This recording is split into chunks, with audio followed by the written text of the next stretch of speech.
So we really appreciate you coming out to listen to four women who are apparently quite dangerous. I didn't realise this, but there we go. I'm Joan Smith. Some of you will know my work. I've been a feminist since I was about 7 years old. And my second job in journalism happened to be in the north of England during what was called the Yorkshire Ripper murders. And I found myself at a very young age covering this absolutely horrendous case of murders and attacks of women in...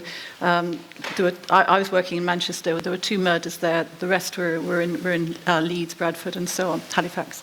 And covering those was kind of the shock of my life because I was actually exposed to sort of the misogyny of the police, which is now a subject I write about every single year, it seems, and also the misogyny of the culture that could produce someone like that.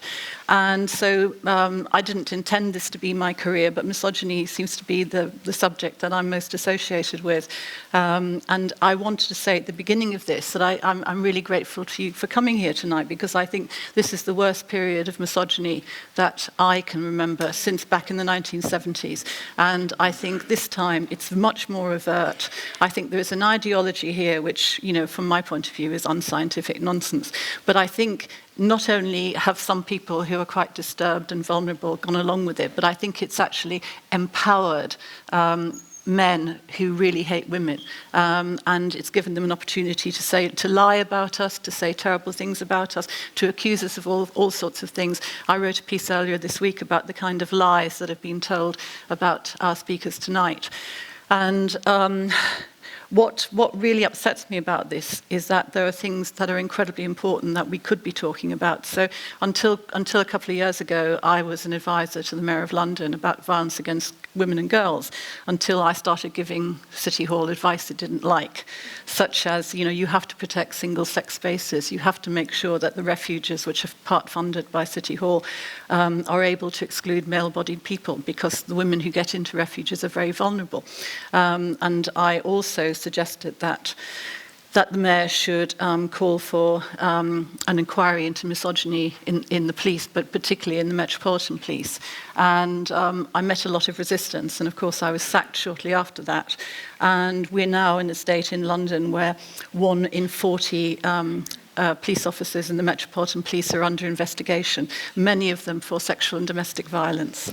And it's absolutely clear to me that we have a huge problem with the whole criminal justice system. I mean, Joe Phoenix knows this better than I do, that we have a problem with failure to investigate women's complaints properly, failure to go to court, failure to convict rapists who then become serial rapists, serial domestic abusers.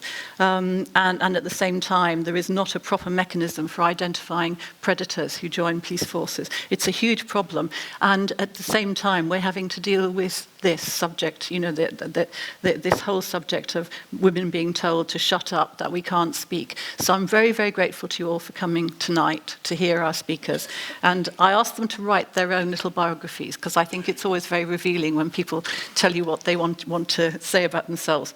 So I'm going to start by introducing Judith Suissa, who's on the left of the stage. And Judith is Professor of Philosophy of Education at UCL Institute of Education.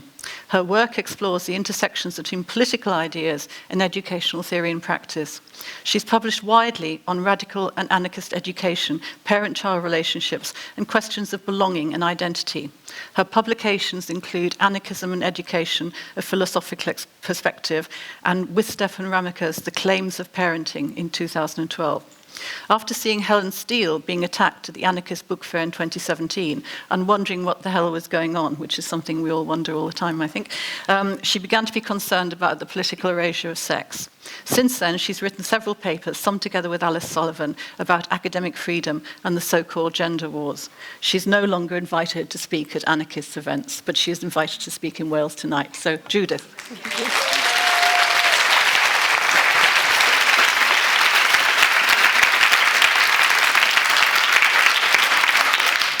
Thank you, and thank you, Joan.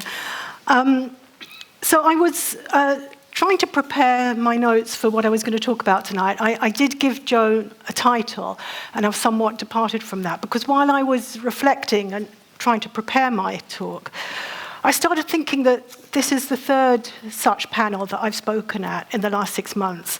And it struck me how different preparing for a talk like this is from preparing for talking at any other academic event, of which I've done many in my academic career, and how depressingly familiar some of the features of these events are becoming. So once again, I found myself, instead of writing my talk, I found myself having to devote a lot of time and energy to thinking about how to explain things that shouldn't really need explaining, and also how to explain what I'm not saying to people who seem determined to interpret simple statements as meaning something other than what we mean by them. And also, once again, as in these other events, I find myself, instead of writing a thoughtful philosophical essay, just getting really angry.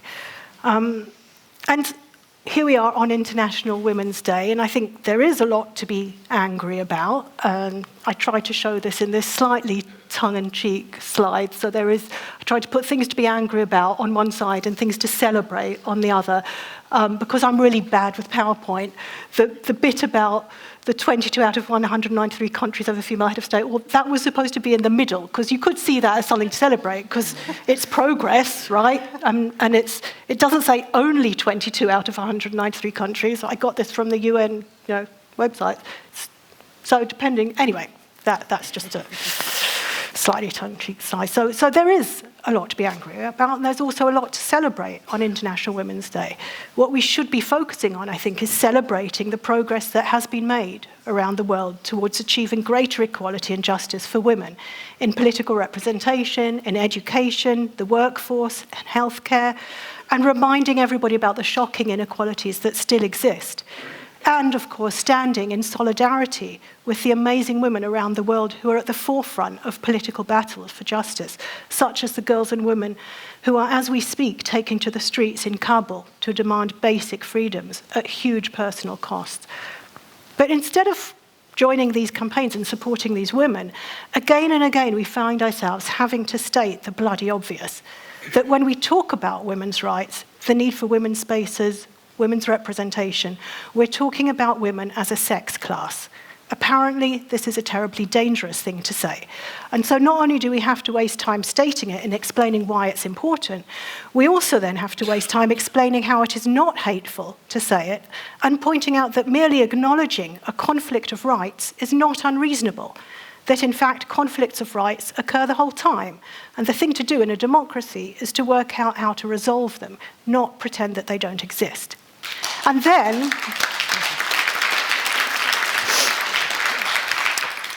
we have to waste further time explaining to people who say we're making a big fuss about nothing that yes, actually this does really matter, and there are real consequences in terms of women's safety. For instance, ordinary women who want to play sports such as rugby, or vulnerable women in prison, or rape survivors, or teenage girls struggling with their sexuality in a homophobic culture. And so this is just some of the sort of illustration of some of the ways in which this ideology that Joan mentioned is having real-life costs for women. So here again is a brief comment on what I'm not saying. Of course, although the tagline for this event is silencing women, we are not the ones who've been silenced. It would be ridiculous to claim that we're being silenced given that we're here and we're talking to you.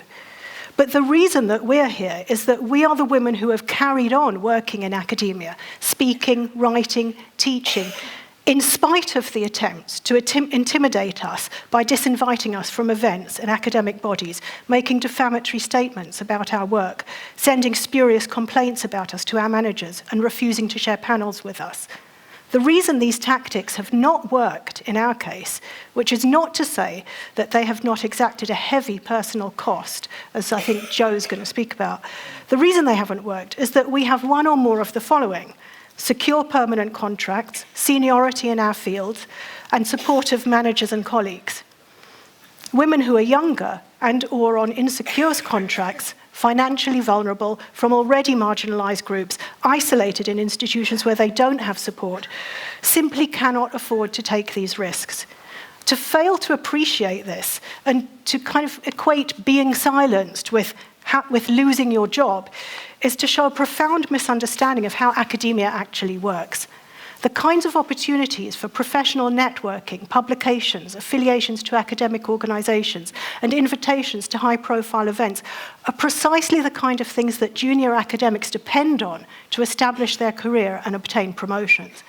Some of us here today can perhaps afford to pass up these opportunities, but we would not be able to do so if we were at different stages on our academic career and within the academic hierarchy. We know that there are women out there who agree with us, but who are scared to speak out. So the silencing that we're speaking about works precisely by sending a message to them that it is more expedient to keep their heads down. And here's just a small sample of testimonies from early career feminist academics. This is on the website. If you go to this website, you can see dozens and dozens of similar testimonies from women in academia who are scared to speak out. And we're contacted individually by women like that as well. So I'm not saying that I'm being silenced. And here's another thing I'm not saying. Well, I'm not prepared to even waste time explaining that I'm not calling for denying anybody's human rights, or worse, causing harm to them. The people suggesting that this is what we're saying seem to be relying on one of two strategies. One is the simple strategy of lying about what we're saying, or claiming that we mean something other than what we're actually saying, and I'll come back to this in a minute. The other strategy is to point out that some of the people who agree that the material differences between males and females are real and that they matter are also arguing that these differences somehow justify the subjugation of female people, the stigmatization of non-heterosexual relationships, and the imposition of narrow gender stereotypes on children. Well, I don't think you need to be a philosopher to see the flawed reasoning here. Pointing out the existence of an empirical distinction does not mean that one endorses a hierarchy between the two distinct categories being described. A just world for women is a world that acknowledges that women have distinct needs because of their sex, and that arranges social institutions in ways that meet those needs, while at the same time not preventing women from full participation in all areas of public life. All major feminist campaigns, from campaigns for safe access to abortion, to subsidized childcare, to affordable period products, to allowing breastfeeding in Parliament, and many more, start from this basic insight. To point out that the category female is determined by the reproductive capacity of one half of the human race is not to say that all women can or must fulfill their potential reproductive function, or that doing so is the only important role they have in society. The whole point of feminism was to acknowledge women's childbearing capacity and its effect on women's bodies and the needs it gives rise to, while not allowing women's lives to be limited by childbearing or the expectation of it. It's really not rocket science. Or to put it simply in terms that philosophers will like, believing in material reality is a necessary but not a sufficient condition for being a feminist. So feminist campaigns on issues such as those I just mentioned are part of broader social struggles to end discrimination against individuals for their sexuality or their refusal to conform to gender stereotypes. So to try and associate feminists like us with those who would roll back abortion rights and laws against discrimination is either grossly ignorant or part of a deliberate attempt to silence us. And this is exactly how silencing works. Because people are made to feel that even expressing an idea that sounds a bit like some of the points made by people with completely different ideological agendas is akin to endorsing those abhorrent agendas, they often choose to keep quiet. Self-censorship, out of fear of being seen as a terrible person, is a very effective form of silencing. Even more so in a climate where far-right populist leaders are attacking LGBT rights, women's reproductive rights, and other progressive political achievements. But to refuse to ask questions about any theoretical position and to collapse all criticism of it into a single ideological framework is to play into exactly the same simplistic and dangerous us and them rhetoric of the far right. And I believe that it's precisely because of the far right backlash against the hard-won rights of women and minorities that we need more freedom to have more conversations about exactly what it is we're fighting for and why. And what we are fighting for, interestingly, is the same thing that women have always been fighting for. A world in which men do not have a disproportionate amount of power and in which they do not have control over and free access to women's bodies. a world in which nobody, male or female, is restricted in their choice of how to live because of the oppressive system of gender. A precondition for engaging in this struggle is that we're able to name our reality and our experiences, that we have the words with which to do so and the spaces in which to do so. This is what feminists have always demanded, and this is what they've always done. And it's frustrating beyond belief and taking away time and resources from important feminist work, as Joan was saying, I think, in her introduction, that we have to explain time and time again why this matters to people who seem to think that it's perfectly possible to carry on doing this work if we just accept that being a woman has nothing to do with the material reality of our sexed bodies and everything to do with a feeling or an identity. Well, I don't accept that, and I'm sure that our feminist forebears would have been appalled by the idea that they should accept such a nonsense.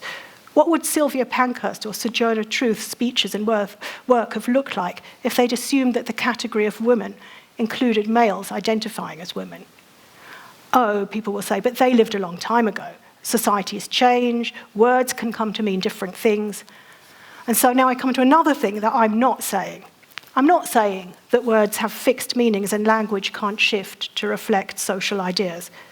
But part of using a language involves paying attention to what Wittgenstein called what it makes sense to say.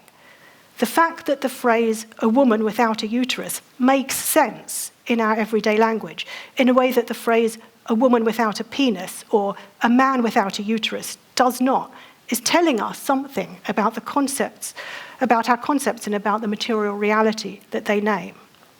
Reality in a gendered society where we all, men and women, have to navigate the complex demands, expectations, assumptions, and limitations placed on us because of our sex, can be uncomfortable.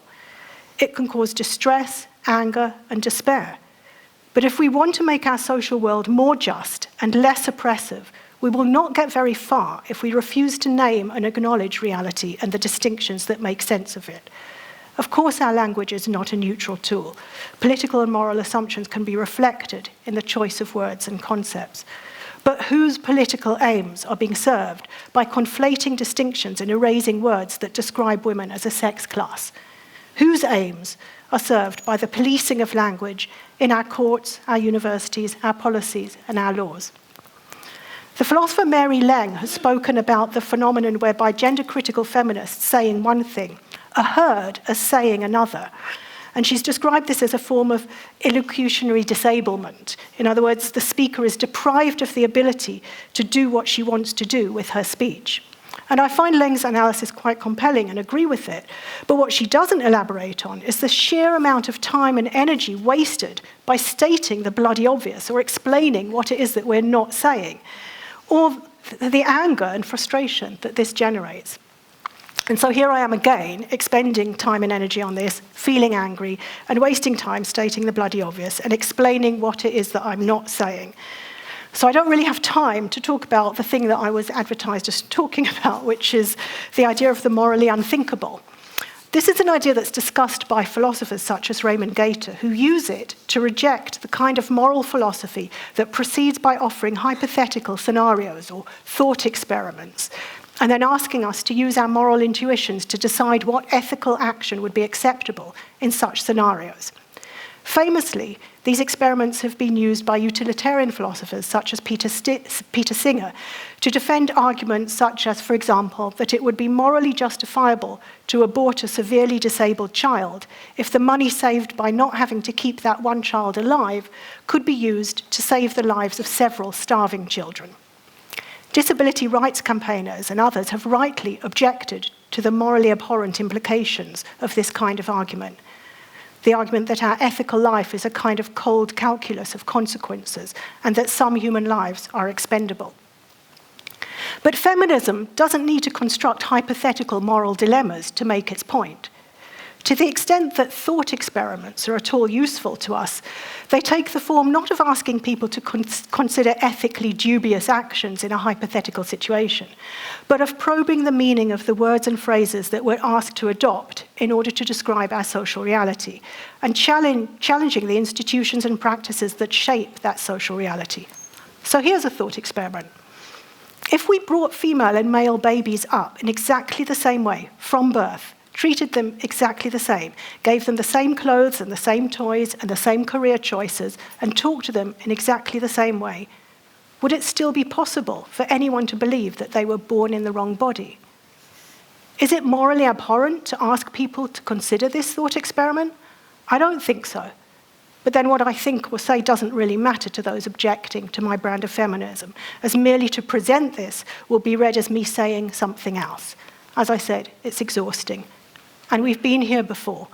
Women meeting to talk about their lives, their bodies, their needs, has always been seen as a threat. At times, what they were saying was indeed a very real threat to male power, an overt threat. When the suffragettes demanded the vote, it was clear to many that giving them what they wanted would reduce some of the power men had to control women's lives and shape political institutions in their own interests. But what has really changed? In Tehran, it is the physical presence of women in the streets, defying the mullah's attempts to control their bodies and their movements, that is the greatest threat to the regime. And in Wales, where women's sex-based rights are apparently being at best ignored and at worst undermined by some recent policy initiatives, it is women gathering to demand their words, to describe their reality, and to defend their own spaces that is apparently a threat. So our demands have not changed. A world where gender does not oppress people and where men do not have uncontrolled access to women's bodies. The demand is simple, even if we have to waste a hell of a lot of time offering all sorts of explanations about what we're not saying. The claims about the apparent danger in what we're saying get more and more hyperbolic by the day, to judge from some of the slogans of the protesters at today's protest. But really, it was always the same. It was always women getting together, talking, and it was always about men and the control they exercise over our lives. And so I ask again in conclusion, who stands to gain by silencing us, and whose interests are served by policing our language? Thank you. The next speaker is Alice Sullivan, Professor of Sociology at University College London. She's a qualitative social scientist with decades of experience in data collection. Quantitative. Sorry. You said qualitative, I'm quantitative. Oh, right, sorry. A terrible insult. And in data collection analysis with interests in social, educational and health inequalities. In recent years, she's campaigned to preserve data collection on sex and has written about the threat to education and scholarship from activists who reject scientific values. So Alice. Thank you.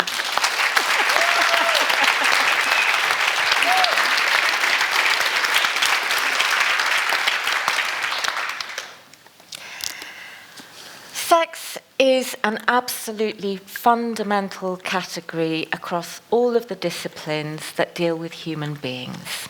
So from biology to sociology to philosophy, sex is really important. It's not something that we can easily dispense with.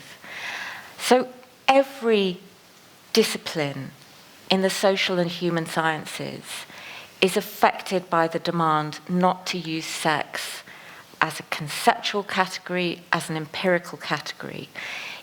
It's a fundamental attack on academic freedom to demand that we stop talking about sex and collecting data on sex. It's hard to imagine a more fundamental attack on academic freedom. And as a sociologist, I know that there is a mountain of evidence that sex is a huge predictor of all sorts of outcomes, from health to pay to crime to voting to religion, anything that you can think of. It would be easier to think of things where sex isn't important.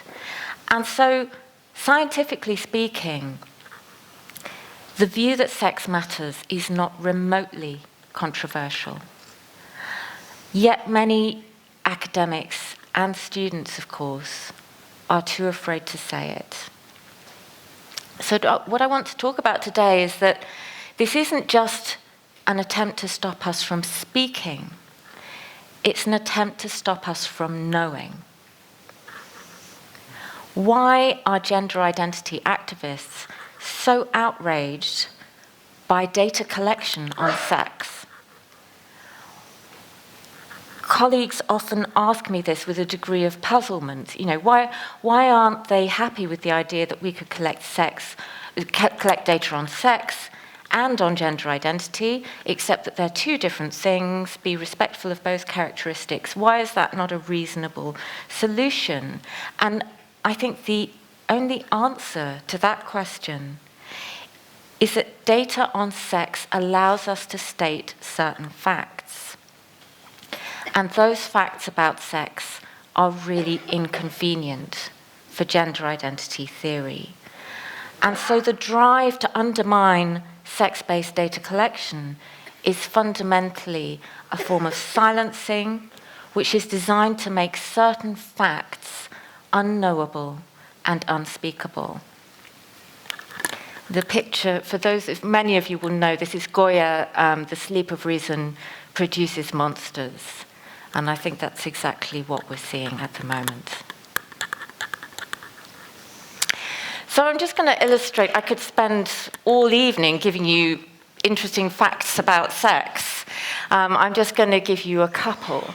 So this is the sex ratio at birth. Judith, one of the facts that she mentioned was the many, many, many missing women in the world due to sex-selective abortion. This graph just shows you how many more boys than girls are born in some countries around the world, and you can see China at the top there. And the reason that this is possible is that sex is determined at conception, and it is now, of course, observed in utero. And that technology to observe sex in utero and to perform sex-selective abortion emerged in the 1980s, and you can see what happened as a result. This was nothing to do with identity. This is girls being aborted because they are female.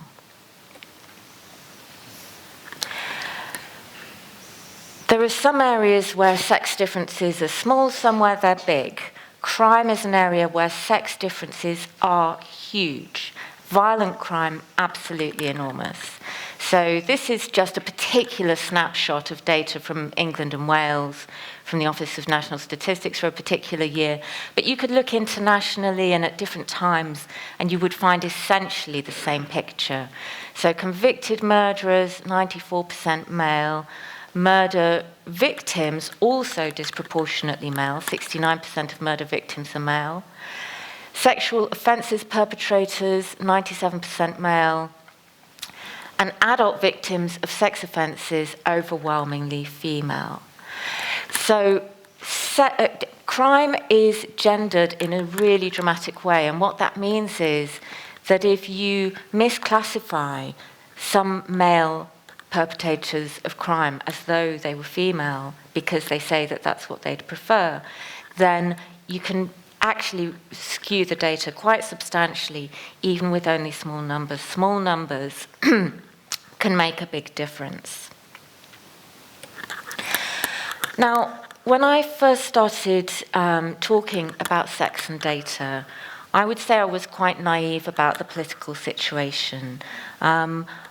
I thought that it was so obvious that sex is important and that the world of quantitative data collection is a hard-headed, rational world. I thought it would only take, eminent people, well-regarded in the field, to raise the alarm, and this problem would be solved. I wasn't quite right about that, unfortunately. So this is from 2019, and the Office for National Statistics had suggested guidance for the sex question in the census that would have effectively told people to answer the sex question according to their gender identity. And this was despite the fact that there was also a new question on gender identity.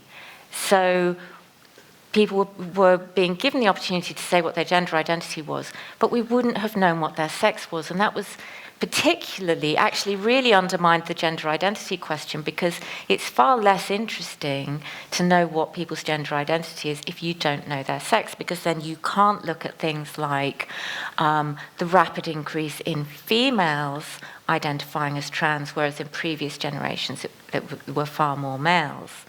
So this seemed like a mistake, and groups like Fair Play for Women were raising the alarm, Murray Blackburn, Mackenzie Policy Analysis, and I led a letter from the quantitative social science community saying, look, Office for National Statistics, we've got all these great people, fellows of the British Academy, leaders of major studies, please could you think again? And we sort of thought that they would.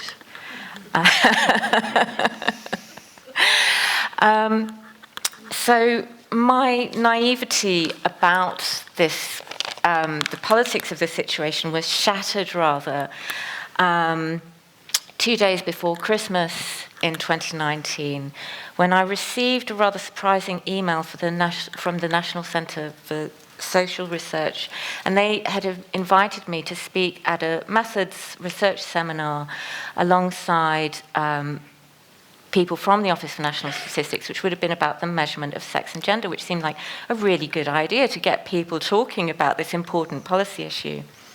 So I got this email on the 23rd of December.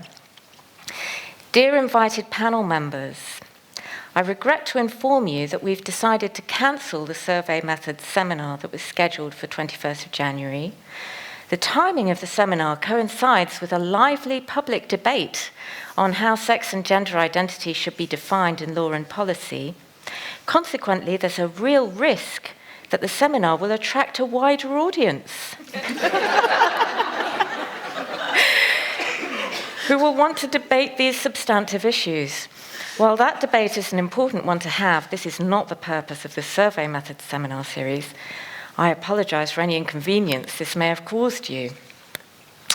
So I had never previously heard of a seminar being cancelled because it might risk informing a lively policy debate. And I was pretty sure that I had just been no-platformed, and I was absolutely shocked. Even though I knew what had been happening to other people, I was absolutely shocked. I was, at the time, I was the director of the 1970 birth cohort study. National Centre for Social Research were actually doing the field work, so I was their client. I got in touch with the CEO of NatCen. I said I'd like a meeting. I sort of confronted him and said, look, you know, I suspect that you've done this to avoid platforming me. And he admitted it, that the event had been cancelled to avoid platforming me. I also put in a subject access request, and I discovered that the NatCen LGBT group had asked for me to be no-platformed. So these are familiar tactics that come up over and over again. I was also told that one or more of the other speakers had said that they would pull out if I was included. I also found out that NatCen were concerned that including me in the seminar would antagonise the Office for National Statistics, who were also a client of theirs. And that really shocked me, that the Office for National Statistics would take that attitude. So that was, it was a huge blow, just a huge blow, and it took me a long time to decide to come out and go public on this. But one aspect of it that I think it was important that I did go public was that a member of the NatCen senior leadership team who were part of the group who decided to cancel the event was a woman called Nancy Kelly. And of course, a few months later, she became the CEO of the gender identity lobby group, Stonewall. So I don't know how important her role was or otherwise. But this is the cost. It's not the individual who doesn't get a speaking gig, which, you know, who cares? It's about the loss of the opportunity to have these important conversations, both for those speaking and for those listening and learning.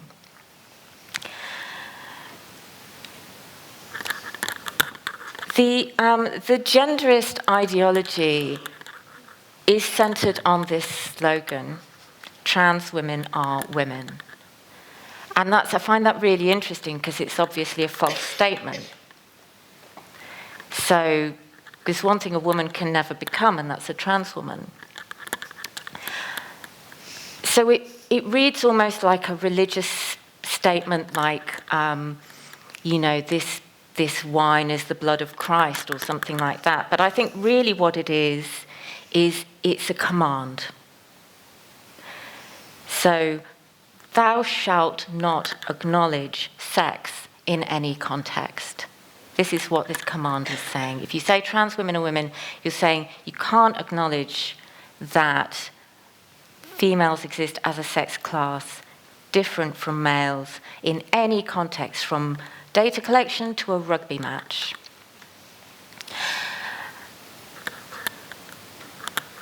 And I just find this really interesting in this kind of quasi-religious aspect, because the kind of criticisms that we face are not logical or empirical. They tend to take the form of moral denunciation rather than argument.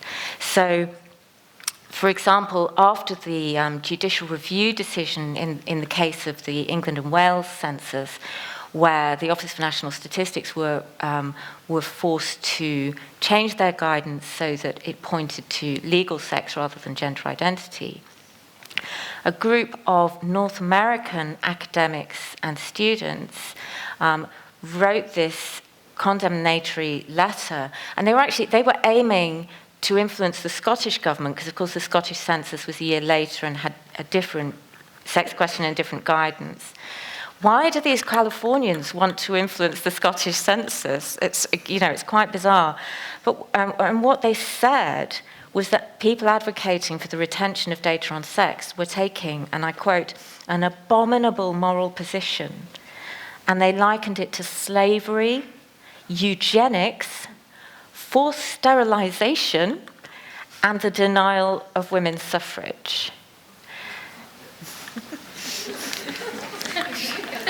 Collecting data on sex is like forced sterilization. What? It's completely bonkers. And the mad reaction is not because we're saying something controversial. It's the complete opposite. It's because we're saying something that's obviously true. So how has this profoundly anti-scientific tendency made such deep inroads in academia? I still don't know the answer to that one, but I just wanted to pose the question. Yeah, I think we'll probably talk about Stonewall. So, gender identity advocates do not like facts about sex, and some facts about sex are particularly uncomfortable, and mentioning them provokes special outrage and rage from some quarters. And that's particularly true when we're talking about male violence and male sexual violence. So in 2021, I made a submission to the Scottish Parliament in support of a petition which made the demand accurately record the sex of people charged or convicted of rape or attempted rape. So it doesn't seem like a very terrible thing to demand. We're just asking for people's sex to be accurately recorded. And in this submission, I had found out that during the 7-year period between 2012 and 2018, 436 individuals prosecuted for rape were recorded as women. And I was really interested to know how many of them are women. Because actually, in UK law, a woman can be charged with rape if she's an accomplice to rape. There aren't very many documented instances of this, but that doesn't mean, there might be more instances of it than we know. So I wanted to know how many there were, and it was impossible to actually find out. So what was the reaction like to me putting in this submission? Well, obviously it was typically nuanced, reasonable, and sane. This is the kind of thing that I faced on social media. Someone made a whole video, kind of, literally painting me as a devil. And And it wasn't just a few mad trans activists. I mean, I had a colleague who blogged about my submission saying, well, I hardly think the presence of a penis is relevant to males' greater tendency to commit sexual assault. It's like, there's this horror at mentioning the male body and talking about male violence, because this isn't my field. I have never worked on male violence, and so I think for people who've talked about male violence for a long time, like Julie Bindel, for example, they're used to this rage. I was not expecting this rage. It was really, really interesting. It was a really interesting insight. Some of the people who were angry were actually angry about UK law. They were angry about the fact that UK law says that rape is a male crime. Penetration with a penis. That was deemed bioessentialist and homophobic for not allowing that lesbians can commit rape. What? So one thing that interests me about the activists, including those who are academics, is that they're completely incurious. I had essentially said, well, I don't know how many of these people recorded as female are female or not. I really wanted to find out. They weren't remotely interested in finding out. So I put in a request for more data, freedom of information request, and I got some more years of data. And it looks like a trend that there's more rape prosecutions of people recorded female. And that it's not enormous, but because the baseline is so low, you can see that it's if it's misclassification of a few cases as female makes a big difference. So I wanted to know, and I tested that this is a statistically significant increase. So is it a real increase or not? We don't know. And I as part of my freedom of information request, I asked, do we know how many of these are females charged with rape as an accomplice, and how many are males recorded as female? And the answer came back, we can't tell you that because we haven't recorded the information. So that was always my point. I was attacked and accused of having said that all of these cases were trans-identified males, but I never said that. What I had said was, we don't know, and that's not good. So where does this come from? Judith Butler. The naming of sex is an act of domination and compulsion, an institutionalized performative that both creates and legislates social reality by requiring the discursive/perceptual construction of bodies in accord with principles of sexual difference. Well, that's as clear as mud, but essentially what she's trying to say is that it's sex categories that create the differences between the sexes. Postmodernists believe that by changing language, they can change reality. And in a sense, they're right, because by removing our ability to describe ourselves as women, they remove our ability to describe our shared material reality. And by removing the category of sex, they remove the ability to collect accurate data that describes our position. So, failing to document these differences, whether it's in pay, in crime, in education, doesn't make them go away, because it's not the measurement actually that creates the differences. But taking away our ability to measure these differences means that we can't monitor and tackle inequalities. And when we say these things, these eminently reasonable and actually quite boring and uncontroversial things, do we meet rational argument? No. We face threats of violence. The image on the bottom there is Maria McLaughlin being attacked at Speaker's Corner some years ago, which I think is one of the incidents that alerted many people to just how vicious and misogynistic this movement is. The kind of rhetoric that we see routinely, I mean, this turf graves are gender-neutral bathrooms.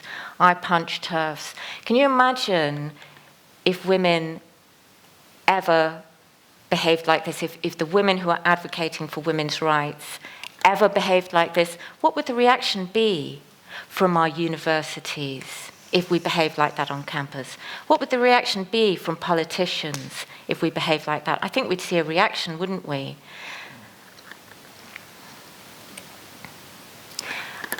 And again, this is the kind of rhetoric that we see not just on Twitter, but too often in our universities. Sometimes even in teaching materials, we see this kind of language used, people talking about TERFs.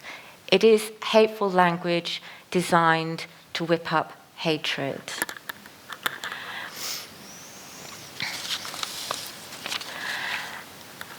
And this the kind of hyperbole and alarmist language that we see claiming that we are threatening other people's safety is precisely designed to justify actual violence and harassment against us.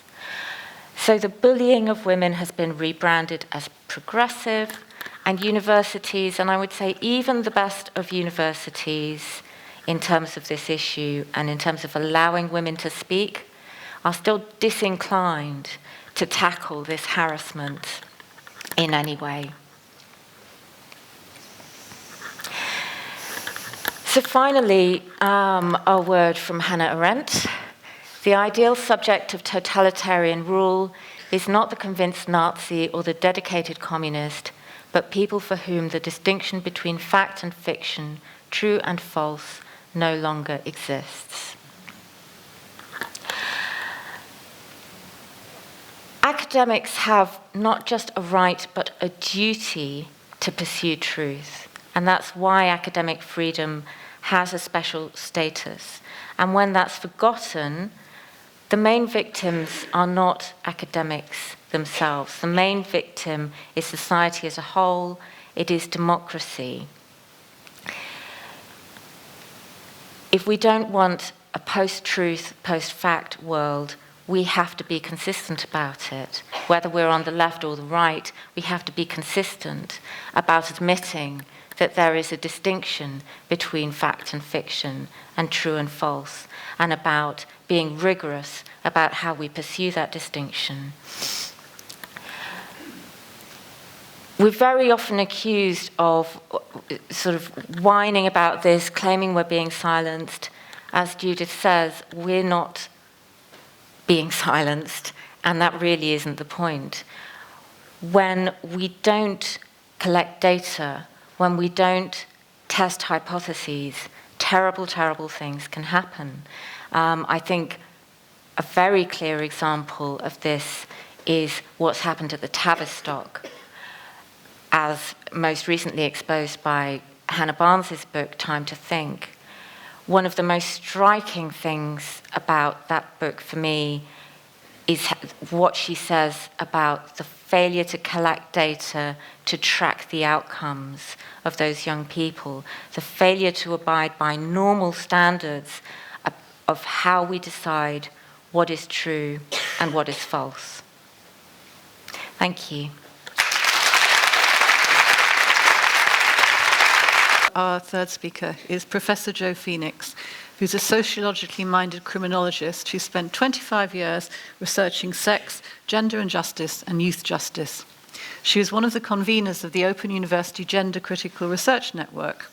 When she wanted to talk about the challenges of self-ID in the context of female prisoners, she was unlawfully cancelled and then blacklisted from the University of Essex. She is one of the subjects of the Rheindorf report, and she's now taking a case of harassment, discrimination, bullying, and constructive dismissal against the Open University. And she wanted me to add that she has an obscene number of spectacles.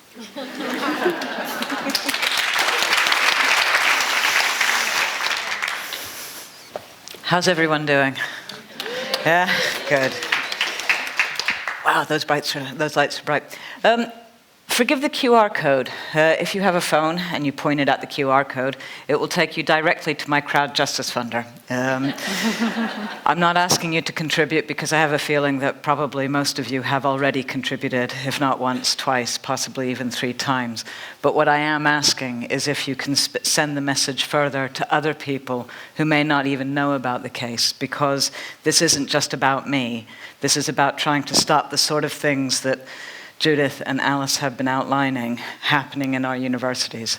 So the court case is all about putting that line in the sand between harassment, discrimination, bullying, and all the other horrible things that happen, and academic freedom. So let me just arrange myself here. I've titled this talk Stonewalled. Long before the word Stonewall was synonymous with a, some might say, disgraced LGBTQI employment rights organization, it referred to a riot that took place in New York City when police raided a lesbian and gay bar. Those of us who are lesbian and gay and of a certain generation, boomers, know the story about the butch lesbian who threw the first brick. But before Stonewall had anything to do with people who were discriminated against, criminalized and shunned for their sexual orientation, or for their refusal to stick to gender stereotypes, it had another, far more ordinary meaning. It meant to delay or obstruct by being evasive or refusing to answer questions. It is to this original meaning that the title refers, although the multiple layers of meaning are not lost on me, and hopefully by the end of the talk, they won't be lost on many of you. Right, on with the talk.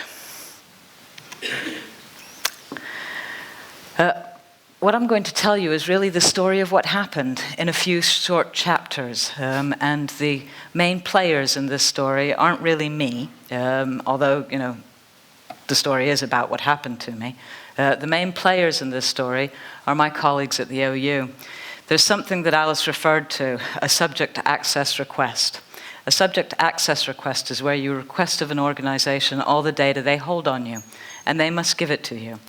Shortly after all the hell started at the OU, I made a subject access request, and I got something like 11 gigabytes worth of emails that were about me over a 5-6 year period, and I was quite surprised.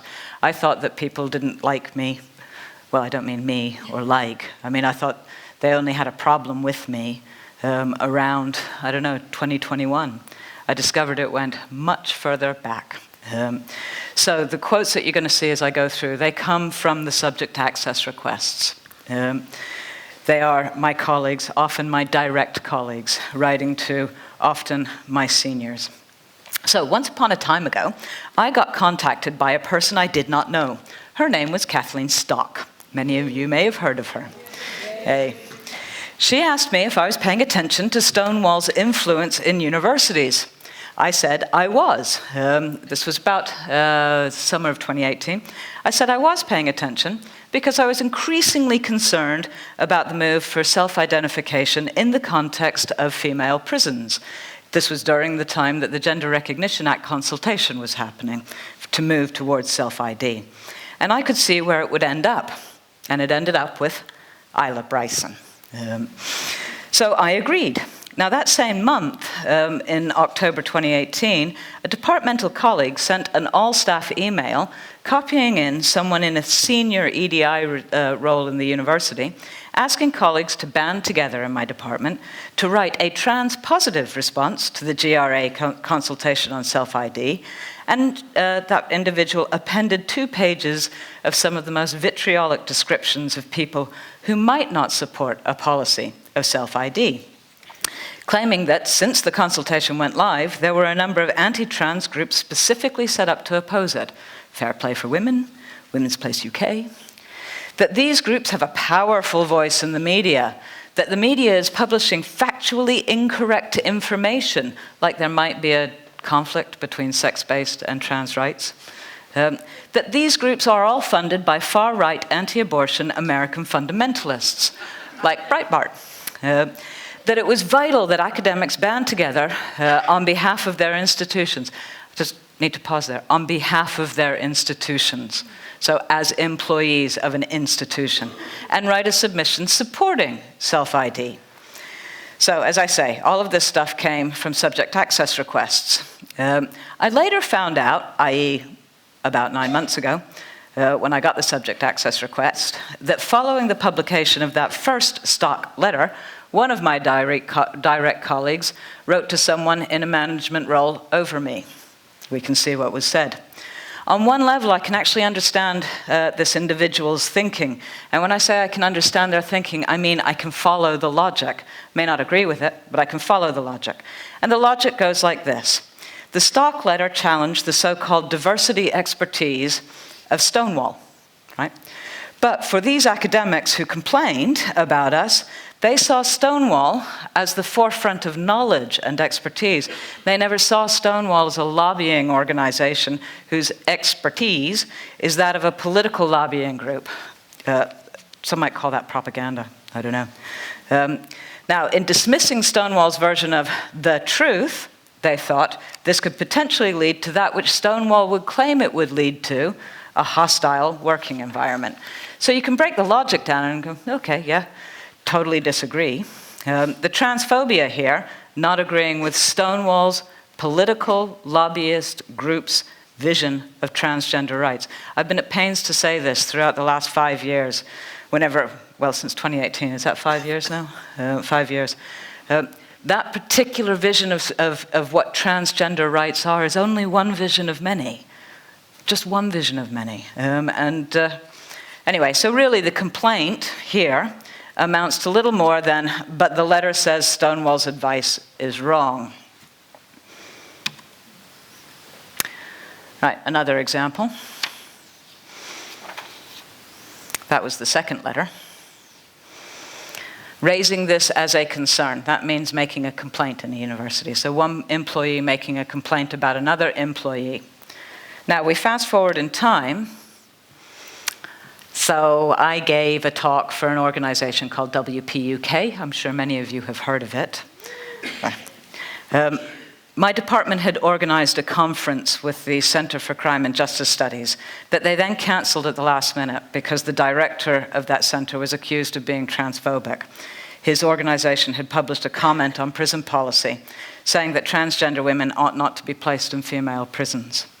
This prompted me to give a talk for WPUK, and I saw that as an opportunity to set out my thinking on prisons, but mostly on why the line that TWAW, trans women are women, is problematic. One could say I set out my feminist gender-critical views in that talk, and that we needed to respect and understand and know about the experiences of transgender prisoners. We shouldn't conflate them with female prisoners and male prisoners. We need to study them separately, if you know what I mean. Now, this prompted at least one of my colleagues to write, again, to someone in a senior EDI role, complaining that me doing my work, i.e. doing public talks, thinking through issues, trying to unpack why this, that, or the other line of reasoning might have problems, so doing the thing I was paid to do by the organization I was working with, created a hostile environment, but also thought that a defense of academic freedom comes at the cost of equality. So this is going back to 2019. We're already beginning to see, being against Stonewall as being something that jeopardizes equality and diversity, and that saying that doing something like that is within the rights of academic freedom was wrong.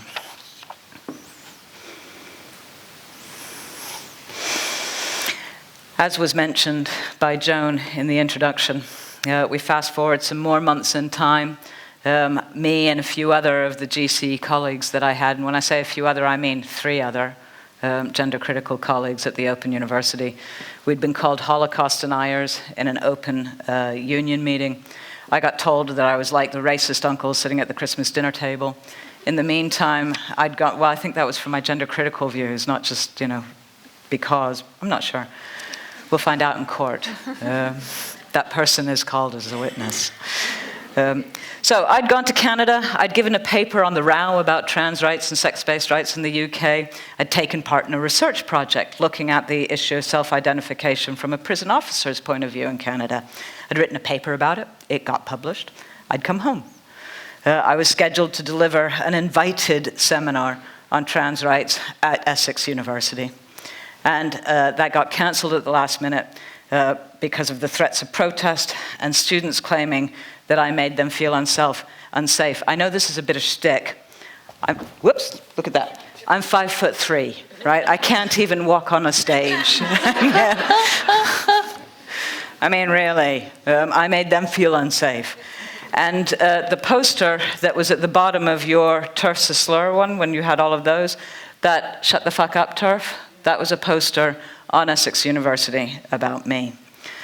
This was the first time I'd heard the problem formulated like this, and this has haunted me ever since I got cancelled from Essex. The effect of that cancellation and blacklisting was enormous. It cast a long shadow over my professional career, even after the review came out, even after the Reindorf review, because in this world that we live in now, an accusation of transphobia is evidence of transphobia. And what a superb move on the part of the propagandists to be able to pull this one off. Those who oppose Stonewall oppose social progress. Those who oppose self-ID oppose social progress and threaten the dignity and respect of a group of people and are simply beyond the pale. And how do we know that that happens? Well, we accuse them of it. Perfect. So by the end of 2019, I'd been cancelled. There was an additional thread to the background lobbying against people like me in my organization. They were prepared to ask my employer to have an institutional position. That's quite different, isn't it, than just making personal complaints. They were asking my institution to have a position in order to demonstrate its duty of care in the face of the threat and harm my alleged views posed to a workplace culture. Now, I just want to break that down a tiny bit for you here. Some fellow paid employees were thinking my employer needed to take an open position against me when I was doing my job. Even when doing that, ended up with me being unlawfully treated because they thought that the way I did my job meant my employer was failing to take care of other employees. Now, I'm stressing the employee aspect of this. Academic freedom is something that a university has an obligation. We have freedom of speech. Universities have an obligation as employers to make it possible for us to do our job, for us to ask questions. That's all. Just ask questions. But apart from the head twist of all of this, there's something else to note here. Academic freedom gets moved from this legal obligation of universities to become seen as a rationale, a trope, a justification, a defense, rather than what it is. Now, if there's time to tell a story, I don't know if there will be, I'll tell a story about German universities during the Third Reich and why academic freedom is so bloody important. But for now, let's just move on with the story. So we fast forward some more time. We have a global pandemic, sends everyone home, drives a Harsincourt. I knew I was going to mess up at some point. Drove a cart and horse through most of our research projects, through our teaching, and it leaves everyone in the country in this incredibly vertiginous state, not knowing up from down. On a personal level, I had found some other colleagues at the OU who saw the world like I did, only a handful. And we were fed up of being made to feel like pariahs. We tried to find others like us. And we used many of the tactics and strategies used by myself and others, lesbians particularly, back when we couldn't be out, before Stonewall. We had recommendations from other people, vouchsafing. We chatted about research, and we dreamed of a time when we could form a research network, knowing that even talking in these terms was enough to invite censure. And then came May of 2021. The Reindorf report was published. That changed the world for me. But more than anything else, the Employment Appeals Tribunal ruled that gender-critical ideas are worthy of respect in a democratic society.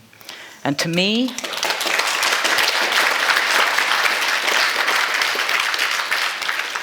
The combination of the Rheindorf report and Forstadter's win meant that the world changed altogether. And I knew, as did my teeny band of 5 other academics, that they could not shut us down legally if we started the Open University Gender Critical Research Network, which we did. Now, much of what happened in the months afterwards is known, perhaps to some of you. There were petitions, there was Twitter mobbing, there was harassment of a level I have never experienced in my life. And of course, there were calls for the university, our employer, to dissociate or disaffiliate us. So our employer was going to disassociate themselves from the work that we did as part of our paid employment, right? Which is crazy. Or, to use a word that I now think most gender-critical feminists ought to use, bunkers. Right, so just a few more quotes here, just to give you a sense. These are all taken from subject access requests. These are all emails that have my name in it, and the name of some of the other colleagues that I have, and they were all sent generally to the executive and people in positions of power in the university. That's the one I liked best. University's Transphobic Research Network. Holding GC views is protected but not expressing them. Guess what? Forstatter helped us again with that one, didn't she, this year? Okay, OU-GCR created obvious potential harm. I just want to stop for a minute. I'm going to flick to the next slide, and I just want to stop and have a little think about this word, harm. Right, the logic runs like this. Anything that is GC is by definition transphobic because GC, gender critical, challenges a particular political vision of trans rights that says that gender identity matters more than sex in how companies and complex organizations order their everyday working lives.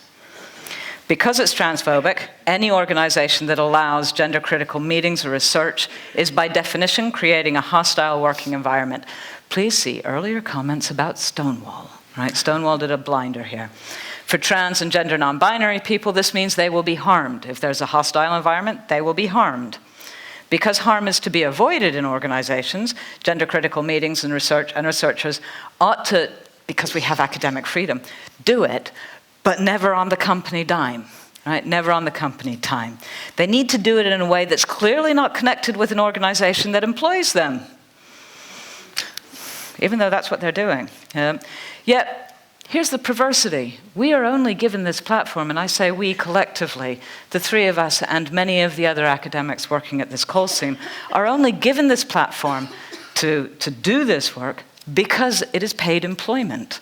As much as I am a signed-up member to the cause, I'm not a hobbyist.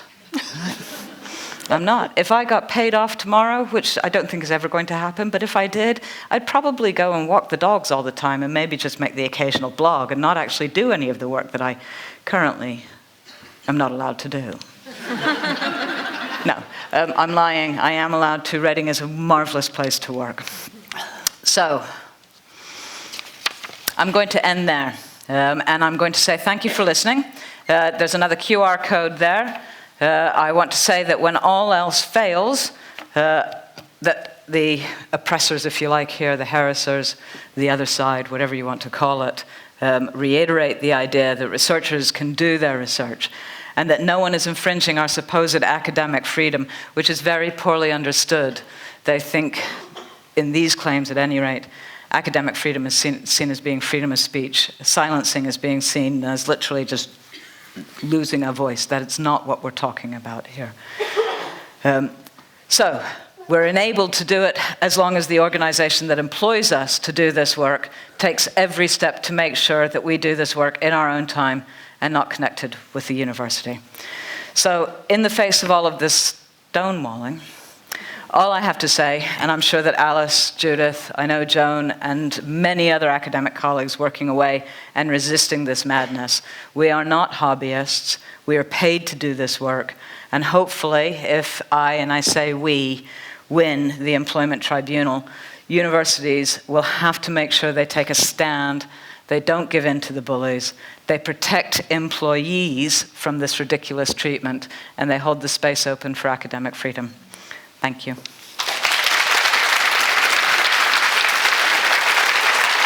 We're just going to take a few minutes now to explore some of the ideas that have come up here. And I wanted to start by saying a lot of people are very afraid to speak out, and understandably so. And do you think that it's getting easier to speak out? I don't know if any of you want to actually take that on.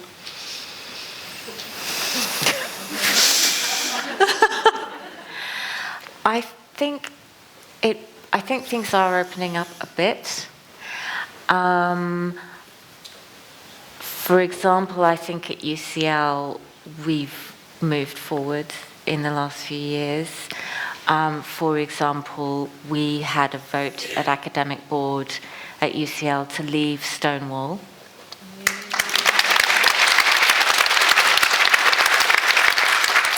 And the great thing about that was, I mean, we won really decisively. There was a meeting of over 300 people. 2/3 to 1/3 voted to leave rather than to stay. And so people start to realize that our view is the majority position, which you can see in any opinion poll. But people can see that that's true for their colleagues as well. And I think that does really help. And I think also that, as Jo said, the Forstater judgment is really significant, because it was always emotionally terrifying to speak out and then find yourself targeted by abuse and harassment of the kind that Jo described. But it was also really terrifying because you could actually be forced out of your job. But what the Forstater judgment has given us is the security that at least the belief that there are only two sexes and that people can't change sex is protected in law. So although you might still get the abuse and harassment, you can't legally be fired for holding that belief. I mean, I find the idea that it's belief deeply problematic, but that's where we are, and that has made a difference. Yeah. Yeah, I just wanted to add, university, for those of you, could you turn the house lights up for a second, please? Or not? Thank you. How many of you actually work in or study in a university at the moment? Can you just raise your hands? Okay, so a good few of you. You can put the house lights down again if you want. Universities are unlike every other organization. From my experience, universities work on an economy of favors. You actually need to be in good keeping with most of your colleagues. We have supposedly objective criteria. I am answering the question, by the way. We supposedly have objective criteria for promotion, but those objective criteria are interpreted by a panel of your supposed peers, right? So if you fall out of favor, then the way in which those objective criteria are interpreted can operate to your disadvantage. So are people afraid? I think they're less afraid the more people like us speak and the more we're able to gather like this. It's great. But there is still a point where, what do they say, the road meets the tarmac, or the tire meets the tarmac, where actually if you're a junior lecturer, if you're just a lecturer and you want promotion, you need the people on the panel to think kindly of you, to write good references, to see your work as credible. So I think, no, the workplace culture hasn't changed yet. I'm hoping this court case will help. I don't know what will help, because we've got to deal with the production of the culture of acquiescence and silence.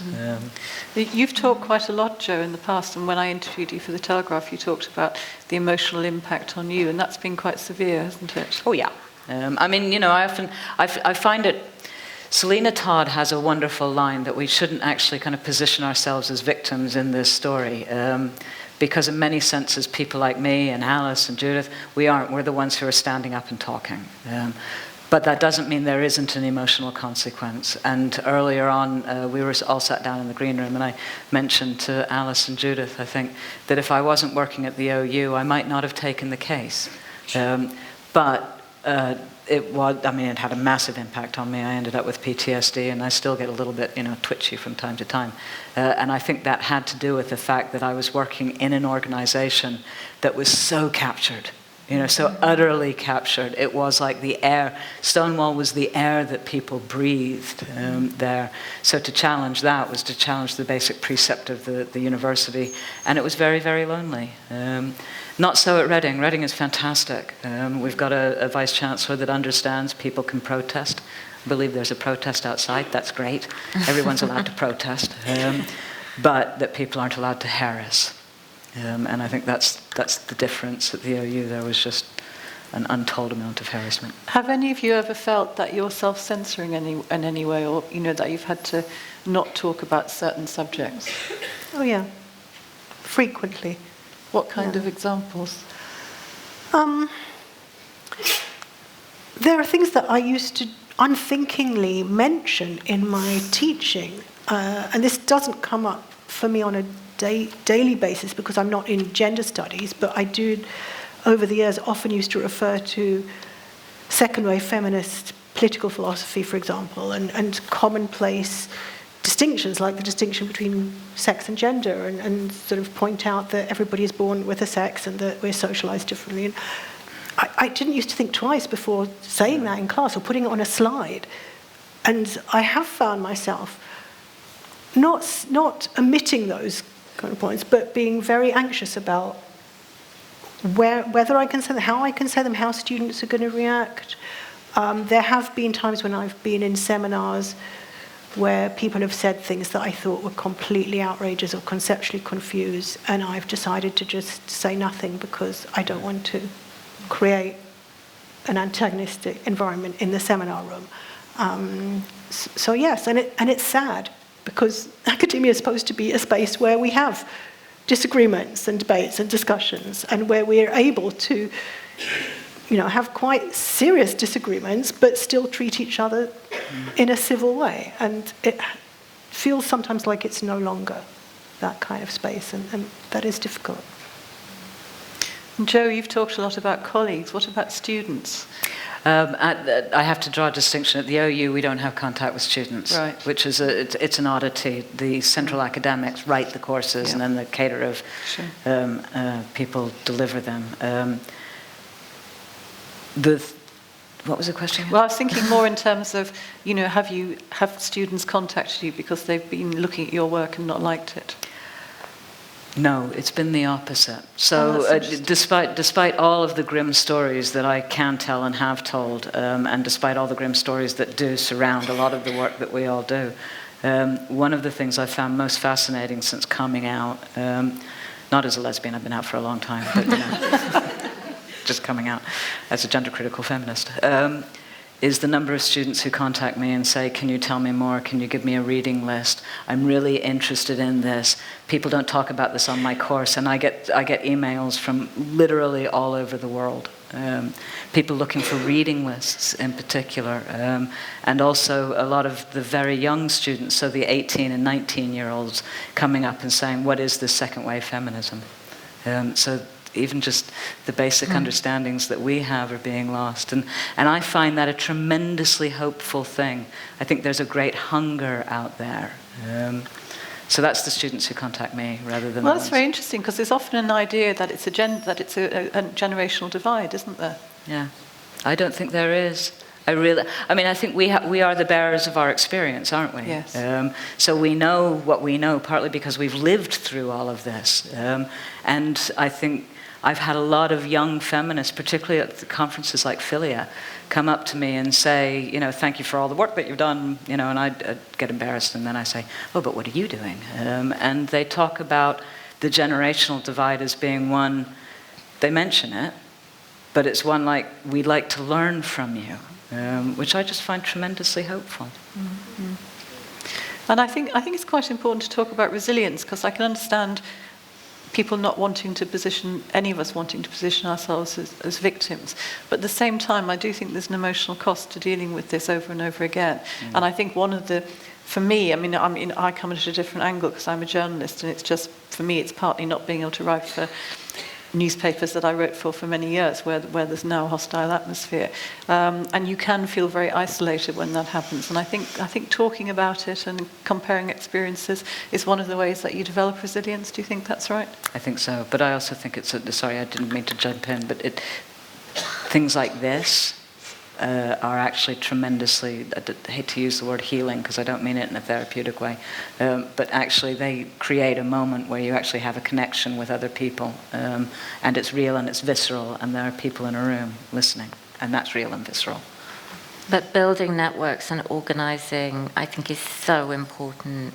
I think anyone who's isolated on their own in a university trying to do this work in the way that, say, Kathleen Stock was, yes, that's just an impossible situation. I don't know how she managed to do that for as long as she did. At UCL, we have each other. We have UCL Women's Liberation, so we have an organisation, and we have a wider network of academics who care about academic freedom. So I think that's so important. You've got to build a network and you've got to organise. You can't try to do this work on your own. I'm not a huge fan of the word resilience, I have to say. I mean, I'm not sure if I've become more resilient. I mean, it's certainly true what Alice said, that you need support, you need a network. I think there have been several moments over the past few years when we've been in each other's office in tears, offering each other cups of tea, and without that, I think I probably wouldn't have got through some of the things that have happened. Both of us and other colleagues, but also, it's still emotionally. It doesn't mean that it's not hurtful the next time it happens. I'm not sure that resilience is quite the right word. In a way, it just makes you angrier, and I think if you can channel that anger into something productive, then it's a good thing. And if you don't have that network to think, okay, how can we take this and do something constructively with it, then it just becomes a very painful thing that you have to live with. Yeah. Why do you think that there's such a difference between universities? I mean, you've talked about Reading, which is my old university, is a very different environment. Is it simply down to personnel, to who's in the higher echelons of the university? I mean, I don't know what Alice and Judith think about this. I've been a bit promiscuous in my academic career. I've worked at 7 different universities. Most people don't move so much. And having worked at so many universities, I think who's at the top table matters a great deal. And of course, Reading University had the encounter of the harassment of Rosa Freeman. And I think that was such an extreme example that they had to figure out how to deal with this. And Robert van den Noort, the VC at Reading, is an extraordinary individual. And he had the charter of the university rewritten so that academic freedom is the second thing on the charter of the university. So that makes a difference, and it changes the entire culture. I now work in a law school with lawyers. I don't know what they think about. I have no idea what they think about, trans and sex debates and gender criticalness and all of that. All I know is that they often say, what can we do to help you? Because you're carrying a burden, not just of your full-time job, but a high-profile court case. What can we do to help you? Gosh, that's very impressive. Yes, it is. Have you had that sort of support?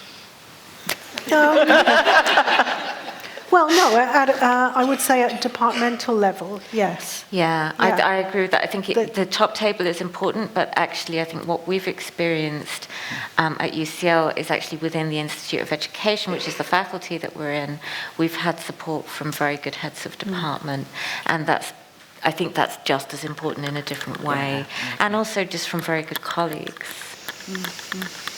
So how do you see things going forward? Do you think that the freedom of speech is becoming more recognised in universities, or do you think it's going to take too long to get Stonewall out?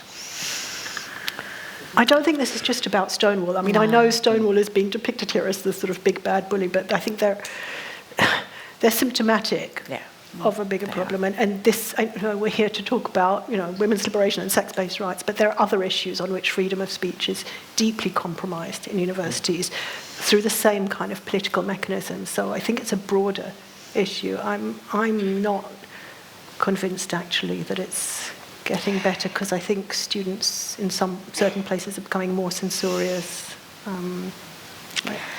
Yeah, I'm not sure, though, that it's primarily about students, because it has to come down to staff, in that you know, students won't behave the way they did, for example, at Sussex, unless they're being backed up.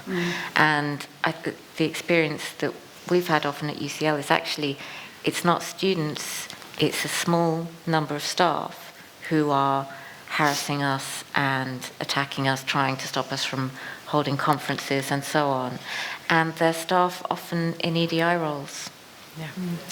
And getting rid of Stonewall is a really good first step, but it's not enough when you've got this whole culture which is based on people pursuing a very narrow form of activism and doing it as part of their job in a completely inappropriate way, which actually is counter to any real belief in diversity and inclusion, which is what they claim to be working towards.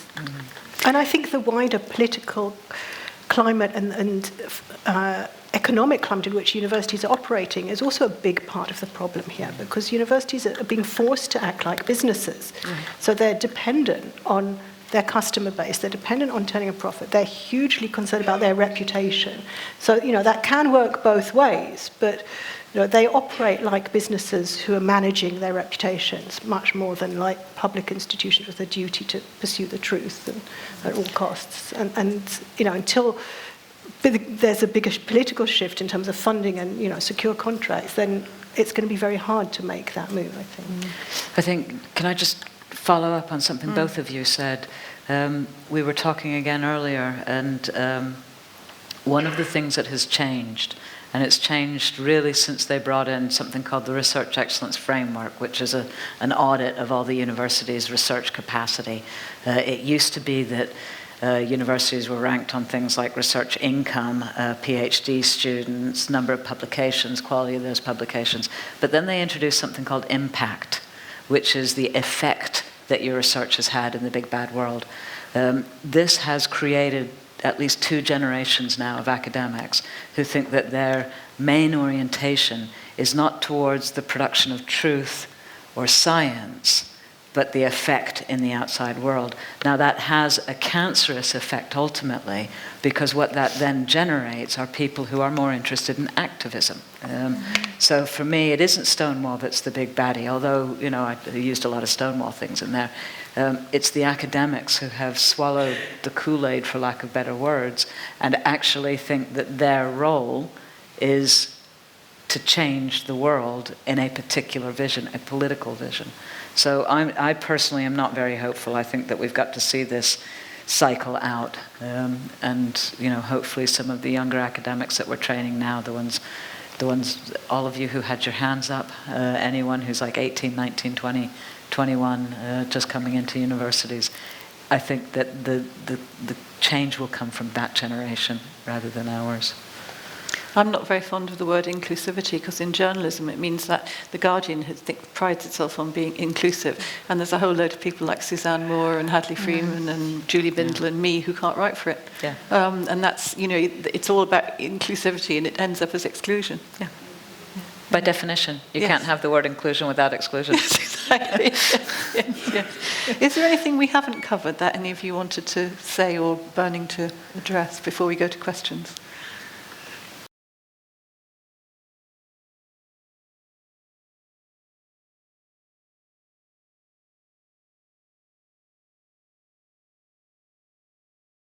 So one of the things that a few of us at Reading are talking about, namely myself, Rosa Freeman, Rosemary Auchmuty, and a few other people like us, is doing an academic freedom training program.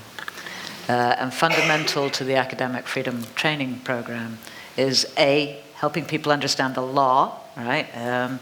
Because we trip up because we don't know the law sometimes, but also actually laying bare how the logic of doing academia, doing critique, doing knowledge production, is totally different than the logic of doing politics.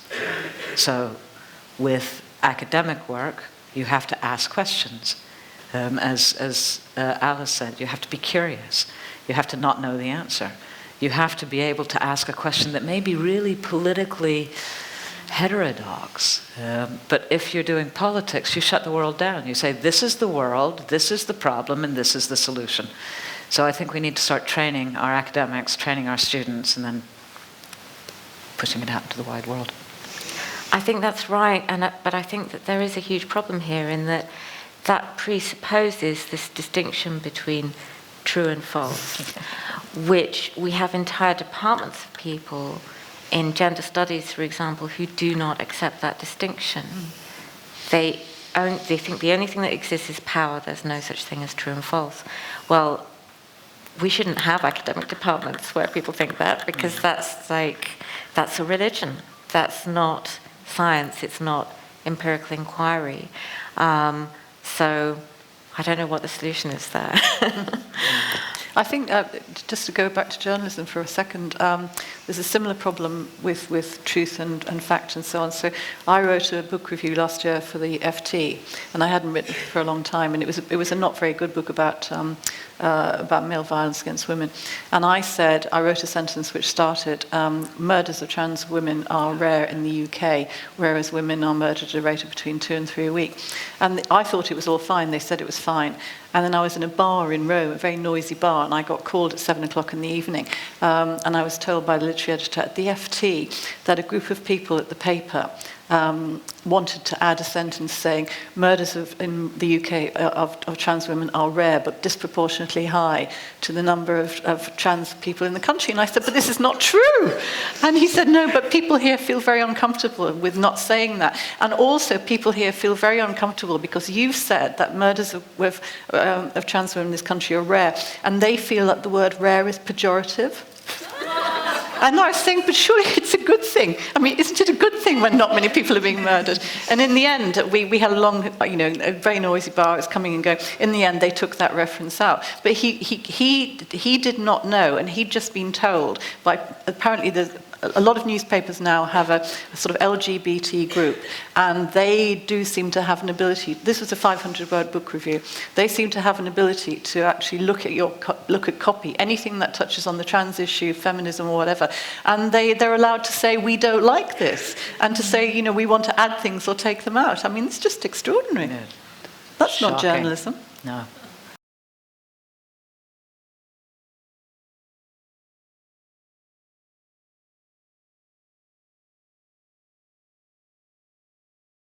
Well, I did read the LGBT action plan, and my mouth just dropped open. I mean, it's a completely captured document, isn't it? Yeah. I thought it was wonderful that there was all this stuff about aromantic people and how they need support, etc. And I was thinking, didn't that used to be sort of shaggers? And why do they need support? And it now seems as if anybody who can say they've got an identity has to have a support group and a plan. Yeah. Sorry. And a dog. I mean, I can try and say something, not to avert the panic, because I know exactly what you're saying, and I felt similar panic and incredulity and despair with the main left-wing parties. But I do want to say I don't think we should abandon the left. No. And I think that is a really dangerous road, that some women who are in this battle and who feel that despair, if they think the solution is to throw up their hands and vote for a party that is in the long term not going to be in the interests of women, of minorities, of sexual minorities, racial minorities, any minority, I think that's a really dangerous route to go down. So I think we have to remember that those of us who are on the left, we are the left. We have to somehow, stay in that space and make the arguments that we've always been making, and hope that we can form alliances with enough people within leftist movements. Because, I can't say I'm optimistic, but what scares me more is the prospect that women will abandon the left en masse and will end up in a very, very dangerous place for women and for all, But it is terrifying, isn't it? It's terrifying. Just terrifying. It is terrifying, the sheer stupidity of it. Yeah. When you see David Lammy claiming live on air that men can grow a cervix, how did the left come to this. I just don't understand, and we've got 18 months to educate them, and they don't want to listen to us. So that's been really painful. The fact that I'm a member of the Labour Party, I'm in the same branch as Keir Starmer. I'd love to talk to you, Keir, if you're listening, but of course he's not listening. So there's all these women who want to share their expertise with the Labour Party. Many are Labour Party members, and they just want to stay in their bubble. I find that so distressing and so self-destructive for the left. Well, it's 2 years next month since it's a year next month that I spoke to Keir Starmer about this at the Labour Women's Network dinner, because I'm a member of the Labour Party very reluctantly, and confronted him and said, I wrote to you over a year previous to that, saying that I was very worried about misogyny in the Labour Party, and that I know lots of women who are councillors and who don't dare say they're gender critical, and there are motions going around CLPs condemning us and telling the usual lies about the Heritage Foundation and everything. And he was kind of, oh my God, this is so, I never saw your letter, this is so awful. And I said, well, it looks to me like you don't give a damn about misogyny in the Labour Party. Oh no, So I said, okay, I'll write to you again later this week, and let's see if we can actually talk about this. And so I wrote to him again, and it'll be so it's just over 2 years since I first wrote to him, and then I spoke to him 11 months ago and wrote to him again, and absolutely nothing. And same with Sadiq Khan, same with Margaret Beckett, who doesn't answer letters. It's all of us are. The joke about this is that we're all incredibly polite. Yeah. We all write reasoned, nice, polite letters. We don't swear. I swear a lot with friends, but not when I'm doing public stuff. And they just will not respond. I think it's 2.5 years now since I wrote to Sadiq Khan asking if he still supports the exemptions in the Equality Act, which he voted for as a Labour MP in 2009 when he voted for the Equality Bill. They won't answer. And it's a huge problem for us on the left. They're not listening. I think, though, to come back to the should you give up hope and panic and emigrate, don't. Seriously, if we are the left and we are the left, we need to be in there and we need to be in the fight. And, it was Angela Davis who said that freedom was a constant struggle. And I think that we have to remember this. Even meetings like this today, we have to form the networks, we have to keep talking. The plan is crazy in Wales. I read it and my heart sank, and I thought, okay, so we're going to be looking at another Isle of Bryson before Wales does something. We're going to be looking at another Tavistock clinic before Wales does something, and that's such a sad place to be. But if you give up, then that's going to be the absolute certain outcome. Well done for all of you for actually sticking in there.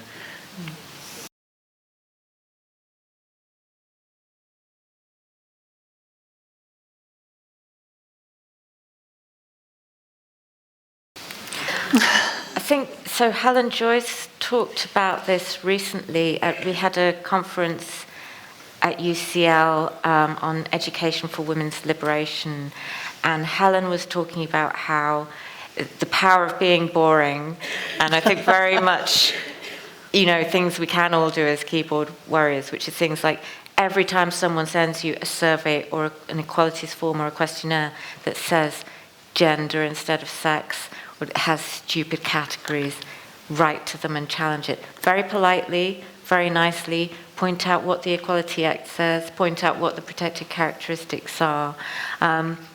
Every time you see a safeguarding failure in an organisation, raise it. There is so much work out there to be done, so there is no shortage of work to do for anyone. You certainly don't have to be an academic.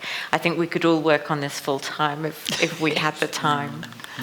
Yeah, I think that's true, and I think that there's sort of small local ways in which you can act proactively. For example, if you've got kids at school, go and talk to the teachers, what are they doing in the PSHE curriculum, talk to their head teachers, what resources are they using, and the kind of things that Alice was saying. But also I think there's something profoundly depressing behind your comment, because in fact a lot of organisations and individuals have been shouting about the harm that is being done to women and girls, have been collecting the evidence and documenting it and showing very loudly what real damage is being done in areas that you'd think would speak to ordinary people, like, sport, like fair play for women. For years now, it's been showing like women are losing out, literally losing out on sporting medals, in sports that they've trained for years for, being put off competing in amateur events. And I think when this first started to come to light, I sort of naively thought, well, surely when everybody sees that, there'll be this outrage. But what's really depressing is that people know that harm is being done, and they don't care, because people don't care about what happened. A lot of people are, I think, this is what Joan said right at the beginning, there is a level of misogyny that is now coming to the surface when you realize how many people just don't care that women are losing out and being harmed. And that, for me, has been one of the most depressing parts of this battle, actually. But that's not to say there aren't things you can keep doing.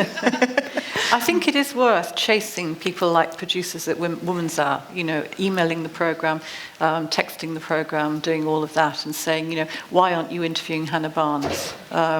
I mean, it's very clear, we know a series of books that come out that are very important, and you think, well, why isn't Helen Joyce being interviewed here? And it is worth actually chasing those. And, friends of mine are actually, going around bookshops all over the country, sort of demanding Hannah Barnes's book and various other books that have just come out, Hags, obviously Victoria Smith and so on. I think that's really worth doing, because otherwise there becomes a narrative that, people don't want to discuss these things, people don't ask for these books, so you actually have to counter that. And it's hard work. We've all got other things to do, but I think it's worth it. I think one of the great things is Helen Joyce's talk at that conference is on video, isn't it? And you can look at it, because she actually has a lot of just simple things. I mean, she lists them, doesn't she? Yeah. That I think is really helpful. I wish I had an answer. I don't. I know that there's a world of difference between things like lawfare, going to law and going to courts like Lisa Keogh, myself and Maya and the others who have gone to court. That's one thing. But actually that's not going to change anything, because a law means nothing unless it's implemented. So that sort of boring level of activism is actually how we're going to change things. And I think there is more space now, because I remember about 2.5 years ago when Liz Truss made it clear she wasn't going to update the GRA, I was asked to go on Women's Hour to talk about why I oppose it. And I said I'd do that. They couldn't find anybody who would appear with me. Everybody turned, it was no debate. And eventually they found a trans woman who I happen to know called Helen Belcher. But she said she wouldn't actually appear with me. And even though we were doing it via Zoom, that she couldn't bear to be in the same Zoom call or whatever, or same studio. So I was on the phone from home. And they agreed to interview him, in my view, and then come to me. And I said on air, why is Helen not prepared to debate this? And the answer was, she feels very vulnerable. And again, I'm 5'4". I mean, come on.